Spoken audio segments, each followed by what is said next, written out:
नमस्कार साथियों, एक बार फिर से आपका स्वागत है आपके अपने चैनल गौड़ती गति में।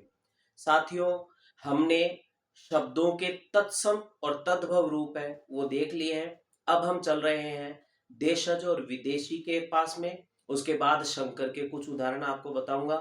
हालांकि शंकर में कोई विशेष कठिन नहीं है, शंकर का मतलब मिला जुला रूप। तो देखिए, अब चलते हैं देशज में। देशज कौन से होते हैं?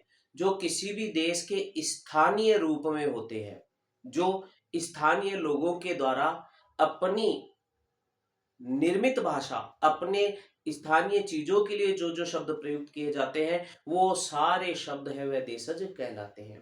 तो देखिए, परिभाषा कैसे बनती है।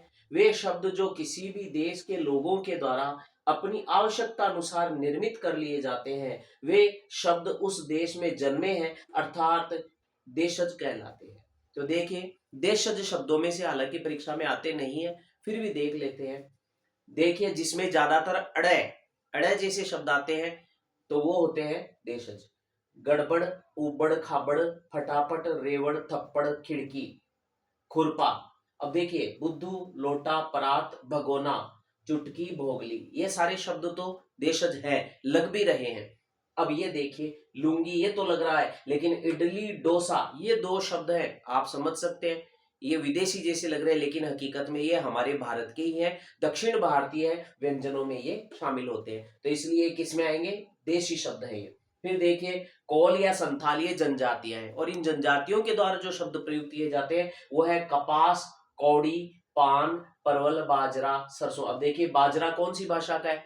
देशज का है। तो हम कई बार भ्रमित हो जाते हैं कि ये कौन से में। तो देख लीजिए, यहाँ सरसों और बाजरा ये है देशज, ये देश में जन्मे हुए, राजस्थान के हैं नाम, इसलिए। फिर आगे देखिए, डिबिया, खिचड़ी, पगड़ी, तेंदुआ, जूता। अब देख लीजिए, जूता शब्द है वो थोड़ा भ्रमित करने वाला है। साथ ही टक्कर, टक्कर शब्द है वो हिंदी का लग रहा है। हिंदी में भी इसका रूप है वह कई बार लगता है कि ये तत्सम है या तद्भव है, नहीं, ये देशज शब्द है, तो ध्यान रखिएगा। फिर है धड़ाम, तौंद, रेवड़ी, झाड़, लपड़, टोपी। टोपी में भी थोड़ा सा अजीबो गरीब फील आता है कि टोपी हो सकता है विदेशी हो, लेकिन टोपी भी देसी ही है। ठीक है। फिर डकार, लकड़ी, डाब, भिंडी आदि, ये सारे शब्द देसी है, देशज है। फिर देखिए, विदेशज। विदेशज आप सब जानते हैं, हमारे भारतवर्ष में अनेक विदेशी आक्रमणकारियों ने आक्रमण किया। कई घूमने के उद्देश्य से भी आए, कई सारे विदेश यात्राएं करते हुए पहुंचे। उनकी भाषा के शब्द हमारी भाषा में ऐसे घुल मिल गए जो अब पता भी नहीं चलता कि ये विदेशी है। तो इस प्रकार के शब्द विदेशज कहलाते हैं, जिनका जन्म तो विदेश में हुआ था, लेकिन अब हमारी भाषा में वो मिल चुके हैं, शामिल हो चुके हैं। तो देखिए, ऐसे शब्द अंग्रेजी भाषा के कौन से, ये तो आप आसानी से पहचान लेंगे, क्योंकि अंग्रेजी में आप सब जानते हैं लगभग अफसर, इंजन, लालटेन, टिकट, कप्तान, इंच, एजेंसी, जिनकी स्पेलिंग बनेगी। फिर है company, number, notice, nurse, powder, diary, purse. ये डायरी का जरूर थोड़ा लगता है, लेकिन आप देखेंगे तो डायरी स्पेलिंग में आती है। Cricket, bus, bank, cheque, register, radio, TV, shirt, suit, rail, sweater आदि सभी ये शब्द हैं, ये आते हैं आपके अंग्रेजी शब्दों में। फिर देखिए, अब जो परीक्षा में आएंगे, कॉम्पिटेटिव एग्जाम्स की तैयारी करने वाले यानी प्रतियोगी परीक्षाएं देने वालों के लिए सबसे इंपॉर्टेंट, आजकल यही ज्यादा पूछे जाते हैं। तत्सम तद्भव का जमाना लग चुका है, वो अब नहीं पूछे जाते या बहुत कम मात्रा में आते हैं, लेकिन ये जरूर पूछे जाते हैं। इनमें से ही पूछते हैं कि इनमें से अरबी भाषा का शब्द कौन सा है, या निम्नलिखित में से फारसी भाषा का शब्द कौन सा है। ये हमें सारे शब्द है भिन्न रूप में याद करने पड़ेंगे, तरीके से याद करने पड़ेंगे। देखिए, फारसी शब्द अखबार, अमरूद, आराम। अखबार, अमरूद, आराम, आवारा, आसमान, आतिशबाजी, आमदनी। फिर देखिए कैसे शुरू करेंगे। कमर, कारीगर, कुश्ती, खजाना। कमर, कारीगर, कुश्ती, खजाना। खर्च, खून, गुलाब, गुब्बारा। खर्च, खून, गुलाब, गुब्बारा। जानवर, जेब, जगह, जमीन। जानवर, जेब, जगह, जमीन। जलेबी, जुबान, तबाह, तनख्वाह है। जलेबी, जुकाम, तबाह, तनख्वाह है। पिछली बार थोड़ा अशुद्ध बोल गया मैं, देखिएगा। दर्जी, दीवार, नमक, बीमार। दर्जी, दीवार, नमक, बीमार। मजदूर, ये बीमार दो बार आ गया है, कोई दिक्कत नहीं है, वैसे दिक्कत कहाँ है। तो मजदूर, शेर, सूखा। सुल्तान, सौदागर, दरवाजा, दर्जी। दीदार, शादी, हिंदी आदि। अब देख लीजिए, जिनमें द वर्ण ज्यादा हो तो ज्यादातर द वर्ण वाले आएंगे, वो फारसी भाषा के शब्द होते हैं, अधिकतर वैसे ही है। फिर आगे देखिए, आगे चलते हैं अरबी भाषा के। अरबी भाषा के शब्दों में देखो एक विशेष क्रम से मैंने लिखे हैं ताकि आपको आसानी से याद हो जाए। आदमी, औरत, औलाद, ये रट लीजिए, इनमें से परीक्षा में एक ना एक दिया जाता है, परीक्षा में इनमें से जरूर आता है। आदमी, औरत, औलाद, अक्ल, अदालत, आजाद, मुहावरा। फिर है इनाम, इंतजार, इलाज, इस्तीफा, इनाम, इंतजार, इलाज, इस्तीफा, कमाल, कब्जा, कानून, कुर्सी, कमाल, कब्जा, कानून, कुर्सी, किताब, कीमत, किस्मत, कबीला, जनाब, जलसा, जिला, तहसील। ये इसमें से भी आता है, जिला और तहसील में से। इन दो शब्दों में से भी पूछा जाता है ये कौन सी भाषा के शब्द है, तो ये अरबी भाषा के। याद रख लीजिए, आदमी, औरत, औलाद, जिला, तहसील, ये इंपॉर्टेंट है। तारीख, ताकत, नशा, तमाशा, तारीख, ताकत, नशा, तमाशा, दुनिया, दौलत, फकीर, फैसला। देखो मैंने एक विशेष क्रम से लिखा है ताकि आपको आसानी से याद हो जाए। तो देखिए, दुनिया, दौलत, फकीर, फैसला, हलवाई, हुक्म, हिम्मत आदि शब्द। फिर देखिए पुर्तगाल से आए हुए लोगों के शब्द। पुर्तगाली में देखिए, आल्पिन बहुत इंपॉर्टेंट है, अंग्रेजी जैसा लगता है लेकिन हकीकत में होता पुर्तगाल का है।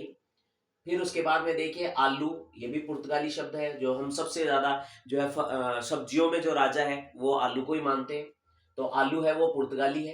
कनस्तर, कमीज, कमरा, संतरा। अब देखो कमरा देख लो, ये भी इंपॉर्टेंट है। गोदाम, जिसको हम अंग्रेजी में गोडाउन बोलते हैं, हकीकत में वो गोडाउन शब्द है, उसको अंग्रेजी में लेते हैं अपन, तो इसके कारण हम कई बार इसको गोदाम को भी अंग्रेजी का जो है अर्थ लेकर के अंग्रेजी बता सकते हैं। इसलिए याद रखें, गोदाम किसका है, पुर्तगाली का। तो गोदाम। गमला बहुत बार परीक्षा में आया हुआ शब्द, गमला बहुत बार परीक्षा में आता है। तो गमला, बस्ता, बटन, बाल्टी, पपीता, पतलून, पपीता भी आ सकता है। पपीता, पपीता भी बहुत इंपॉर्टेंट है। पपीता और मेज, ये तीन शब्द देखो इसमें, गमला, पपीता और मेज, ये तीनों बहुत इंपॉर्टेंट शब्द है। आल्पिन भी इंपॉर्टेंट है, आलू भी इंपॉर्टेंट है। फिर देखिए तुर्की, तुर्की भाषा के शब्द है उर्दू। देखिए उर्दू है, नाम किसके साथ आएगा, उर्दू फारसी। हम कहते हैं उर्दू फारसी, फारसी के साथ बोलते हैं उर्दू फारसी, लेकिन हकीकत में उर्दू शब्द खुद तुर्की भाषा का है। तो उर्दू, कैंची, कालीन, चुगली, चम्मच, तमाशा, तोप, बारूद, बीवी बेगम बहादुर मुगल, बीवी बेगम बहादुर मुगल, ये किसके हैं, तुर्की भाषा के। फ्रेंच भाषा के देख लीजिए, कूपन, सूप, मीनू, अंग्रेज। देख लो अंग्रेज शब्द खुद फ्रेंच भाषा का है। यहाँ देखो उर्दू है, वो शब्द फारसी भाषा का नहीं है, तुर्की भाषा का है। उर्दू शब्द उर्दू फारसी के साथ जुड़ता है लेकिन वो तुर्की भाषा का शब्द है। उर्दू शब्द है ये तुर्की भाषा का है, अंग्रेज शब्द है वो फ्रेंच भाषा का है। जर्मनी, जर्मनी के है तो सबसे सरल नाजीवाद, नाथसीवाद और किंडरगार्टन, काफी बार आ भी चुके हैं, तो ये जर्मनी भाषा का शब्द है, इनमें से आने के चांसेस कम होते हैं। जापानी शब्द सुनामी, रिक्शा, सायोनारा, ये आप जानते हैं। यूनान के शब्द याद करें, टेलीफोन बहुत फेमस है, टेलीफोन ये शब्द इंपॉर्टेंट है।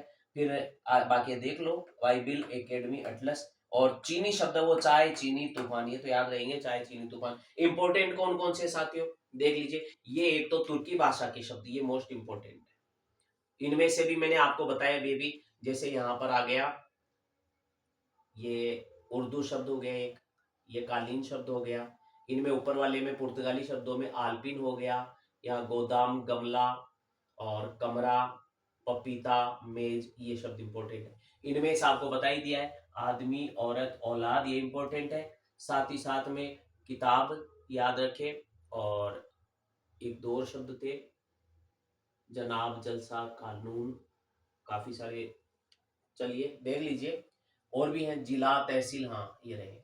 तो ये इंपॉर्टेंट है काफी, लगभग परीक्षाओं में ये दिए जाते हैं।